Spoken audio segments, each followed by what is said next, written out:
नमस्कार दोस्तों, आप सभी का एक बार फिर से स्वागत है अंकुर अपडेट्स यूट्यूब चैनल में। आपको पता है महीना बदल चुका है, यानी कि आज है 1 मई और यूपी पुलिस का मेडिकल निरंतर चल रहा है। किसी को नहीं पता कि किस ज़िले में कितने तारीख को अंतिम बार मेडिकल होना है। मतलब आपको पता है कुछ ज़िलों में जल्दी कंप्लीट हो जा रहा है, कुछ ज़िलों में थोड़ा लेट कंप्लीट हो रहा है। तो आज एक बार फिर से हाजिर हूँ आप सभी को आज का रिव्यू देने के लिए कि आज किस ज़िले में कितने लोग बाहर हुए।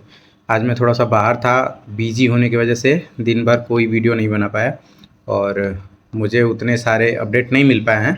लेकिन यह है कि कुछ ज़िलों का जानकारी है मुझे, बाकी तो आप लोग पता करते ही रहते हो। तो ये जो लिस्ट आपके सामने दिख रही है ये है बस्ती ज़िले का। बस्ती ज़िले में बुलाया गया था।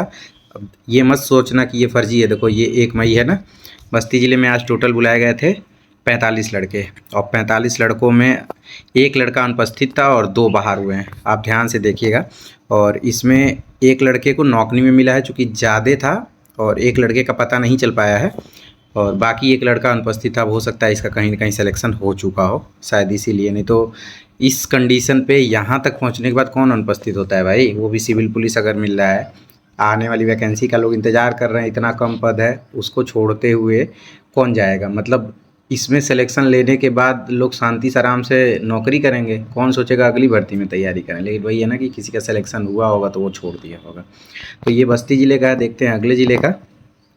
ये है गाज़ियाबाद का। अब देखो व्हाट्सअप पे ज़्यादा मैसेजेज आते हैं तो व्हाट्सअप से भी मैं आपको बता देता हूँ। मैं ऊपर देखो स्क्रीनशॉट कट कर देता हूँ। कौन बार बार वो करे, इस लड़के का नाम भी यहाँ रहता है, मोबाइल भी रहता है, मैं भूल जाता हूँ ब्लर वलर करना। पता चले कोई फ़ोन करके परेशान करने लगे बेचारे को तो मुझे कहने लगेगा। मैं तो मान लो मेरी प्रैक्टिस हो चुकी है परेशान होने की, लेकिन उसको परेशान करो आप लोग तो ये अच्छी चीज़ नहीं है। तो गाज़ियाबाद में 50 लोग बुलाए गए थे, 47 लोगों को पास कर दिया गया। अब इतना ही डिटेल फ़िलहाल मेरे पास है और ये फर्जी नहीं है, इतना तो मान के चलना तुम। और कानपुर देहात की बात करें तो कानपुर देहात में 60 लोगों में 9 लोगों को रीमेडिकल मिला है। कुछ ज़िलों में थोड़ा सा टफ हो जा रहा है। देखो रिजल्ट ही बता देता है कि टफ हो रहा है या आसान हो रहा है। टफ हो रहा है तो लड़के ज़्यादा रीमेडिकल पे चले जा रहे हैं, मतलब फेल हो जा रहे हैं, और थोड़ा आसान हो रहा है तो बहुत आसानी से पास हो जा रहे हैं। इसका मतलब रिजल्ट काफ़ी अच्छा जा रहा है।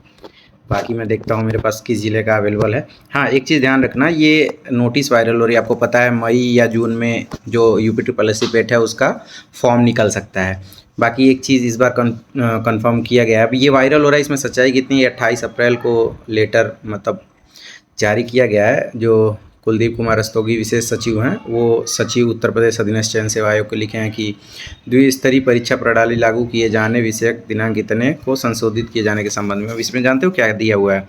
इसमें ये दिया हुआ है कि मुझे इस संबंध में मुझे यह कहने का निर्देश हुआ है कि उक्त प्रस्ताव पर सम्यक विचारोपरांत शासनादेश इतने में दी गई व्यवस्था में आंशिक रूप से संशोधन करते हुए प्रारंभिक अर्हता परीक्षा का आयोजन वार्षिक रूप से किए जाने, परीक्षा में प्राप्त अंक अगले 3 वर्ष के लिए प्रभावी होने तथा किसी विज्ञापन के आयोजन के समय एक से अधिक प्रारंभिक अर्हता परीक्षा के स्कोर वैध होने की दशा में धारित वैध सर्वाधिक नॉर्मलाइज्ड अंक के आधार पर आवेदन करने की सुविधा उपलब्ध कराए जाने एवं उनकी शॉर्ट लिस्टिंग उनके धारित प्रारंभिक अर्हता परीक्षा में प्राप्त वैध सर्वाधिक नॉर्मलाइज्ड अंकों के आधार पर किए जाने पर अनुमोदन प्रदान किया जाता है। इसका मतलब ये है कि पहले हर साल भरना पड़ता था ना पेट का, मतलब जैसे वैलिडिटी नहीं होती थी। जैसे मान लो आपका नंबर इस बार ज़्यादा अगली बार दिए कम हो गया, तो अब कंडीशन ये हो गया है कि आप पेपर दोगे तो 3 साल उसकी वैलिडिटी रहेगी, बाकी आप पेपर देते रहो, नंबर बढ़ जाता है तो वो वाला काउंट हो जाएगा।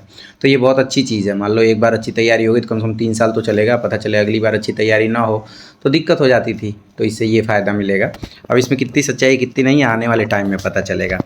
एक चीज़ आप लोग को और बताना था, आप लोग देख रहे होंगे कि एक नोटिस वायरल हो रही है जो कि आगरा पुलिस लाइन से जारी किया गया है।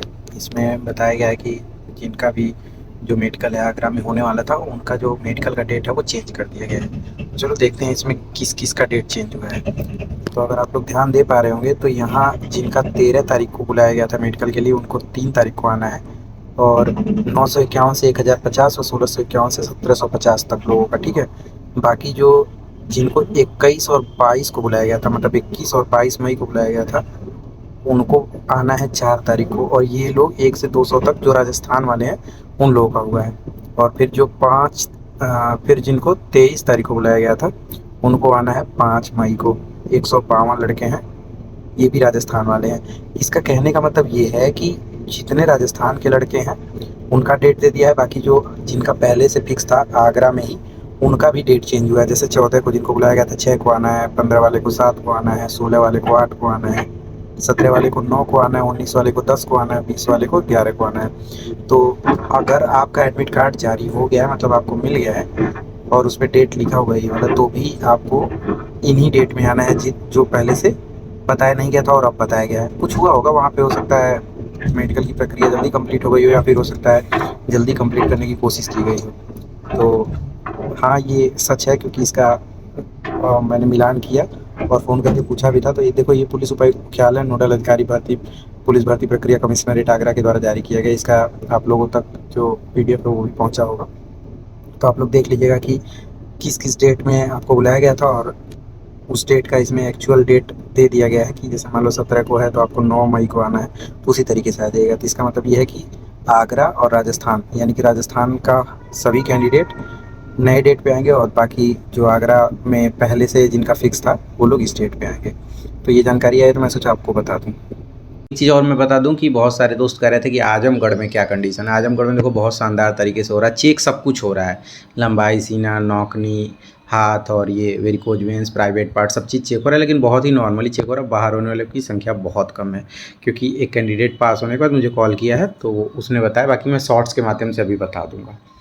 तो आप लोगों को और पता हो कि कहाँ किस ज़िले में किस तरीके से मेडिकल हो रहा है तो आप मुझे कॉल करके बताओ। बाकी तो बहुत जल्द आप लोग का मेडिकल ख़त्म हो जाएगा। और देखो, अभी राजस्थान वालों को पहले बुला लिया गया, तो ऐसे ही लास्ट वालों को थोड़ा पहले बुला लिया जाएगा, तो ऐसे ही मेडिकल की प्रक्रिया जल्दी समाप्त हो जाएगी।